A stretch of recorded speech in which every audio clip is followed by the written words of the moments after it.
For some people, it's just a game of bowling. But for the seniors that compete on these lanes, it's a way to show them that life at any age can still be fun.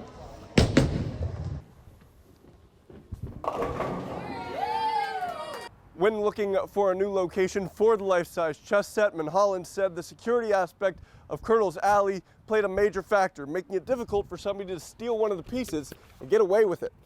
Before the Wildcats officially take the mound to open their regular season, it's events like these that give them the chance to test their skills against some former players and get to learn from some of the best who laced their cleats for the purple and white.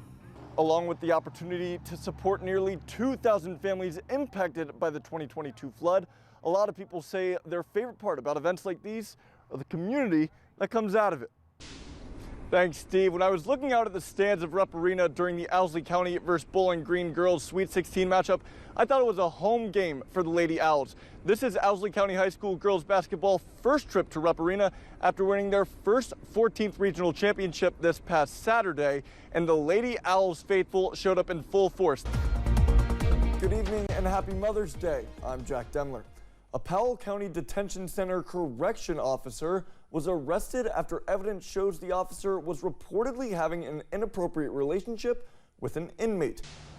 Thanks, Steve. There seems to be some growing frustration among residents of Wise, Virginia after they heard the news recently that Comcast will be taking off WYMT from this region. I spoke to some of those residents about what that impact is going to look like ahead. While they may have started the game trailing 4-0, the tandem of Smith and Lynch combined for 15 of the team's 16 first quarter points. The Owls offense was firing on all cylinders, and it was looking like Boonville was going to be sticking around for another round. But Bowling Green returned the favor in the second half, especially in the fourth quarter, shooting 70% from the field. Despite the loss, it was a season to be remembered for the senior Lady Owls, who took time to reflect on the game and their career. Good evening, I'm Jack Demmler. With the 68-team bracket for the NCAA tournament released, 3 teams from the Bluegrass State heard their names called and are preparing for their chance to play for a national championship. For the first time in 2 years, chess fanatics in Corbin can hear this sound. Back in the spring of 2020, Corbin Tourism and Convention Commission first brought out a life-size chessboard for people to play. An attraction that tourism director Maggie Mulholland says was unique. And we thought that the life-size pieces were just so ultra cool, and we wanted to give people it's something different. But as the new farmers market was being built, the chess set went away as they searched for a new location to play. People missed it. They noticed that it was gone, and there were questions. When looking for a new location for the life-size chess set, Mulholland said the security aspect of Colonel's Alley played a major factor, making it difficult for somebody to steal one of the pieces and get away with it. There are high-powered, brand new camera systems in this alleyway that will make it super easy for us to pull footage, should someone decide they want to walk off. The return of the chess set, now located right next to Sanders Park, brought back a lot of excitement for players like Michael Harris. I was actually very stunned because I've played chess the majority of my life since like 9 years old, so I saw it and I'd never seen anything this capacity. I've had several chess sets, but this is just amazing. Giving him the chance to play on a larger scale, close to home.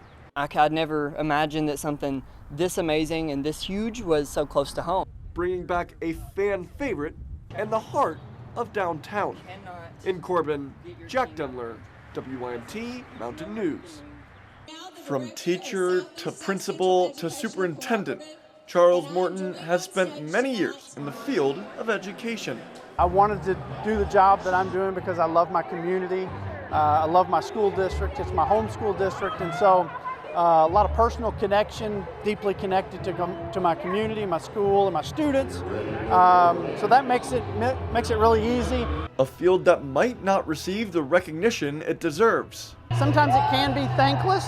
Now, as chairman of Southeast South Central Education Cooperative, Morton got to take part in showing all educators how much they are appreciated. So I think it's wonderful. I think this is a way for our region, our co-ops, our school districts to just once again say how much we appreciate what you do. An event that celebrates not only teachers, but everyone involved in school systems. Everybody's some child's lifeline. Everybody is some child's coach.